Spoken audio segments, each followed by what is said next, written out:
ils ne sont pas en train de la gagner.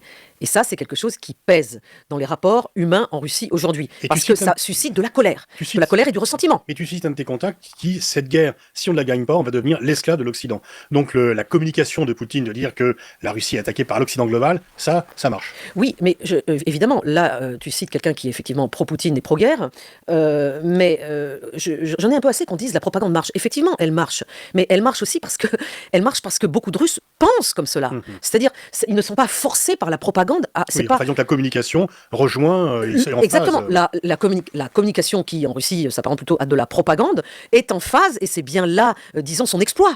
Elle est en phase, et c'est bien ça qu'a ressenti Vladimir Poutine depuis un certain temps. Vladimir Poutine, il a tous les défauts du monde, certes, mais il est quelqu'un qui arrive assez finement à ressentir là où en est son propre peuple. Et il sent bien que ces arguments-là fonctionnent. Il sent bien que mettre en avant la puissance renouvelée de la Russie par rapport à cet affaiblissement, cette honte qui était devenue ce qu'était la Russie à la fin de la dislocation, le début du monde post-soviétique, c'est quelque chose qui va évidemment plaire à sa population. Il sent bien que le fait de retourner la situation et de dire, et beaucoup de Russes se sentent comme ça, de dire qu'effectivement, eux sont en train de faire une opération militaire spéciale, spécifique, qu'ils voudraient véritablement limiter à l'Ukraine, mais qu'en retour, l'Occident est en train de faire une guerre, ou de vouloir faire une guerre à la Russie, c'est quelque chose qui fonctionne. Souviens-toi quand même, Pascal, il n'y a pas si longtemps, pendant les décennies soviétiques, c'était la même propagande, dans un contexte différent, qui était celui de la citadelle assiégée. Donc finalement, c'est les vieilles ficelles qui continuent à fonctionner. Mais tout ça, si on résume, c'est uniquement dans un seul but, c'est le patriotisme russe.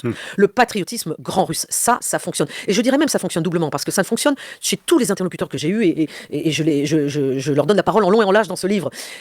Donc les pro-russes et pro-Poutine, mais également les anti-russes et les anti-Poutine, qui sont en minorité en Russie, mais qui existent quand même, et à qui j'ai parlé, eh bien même eux sont patriotes. Même eux sont patriotes. C'est-à-dire que même eux, quand je leur demande, mais au final, vous êtes contre cette guerre, vous êtes contre Vladimir Poutine, donc est-ce que vous souhaitez une victoire de l'Ukraine ? Eh bien, ils ont peine à l'envisager.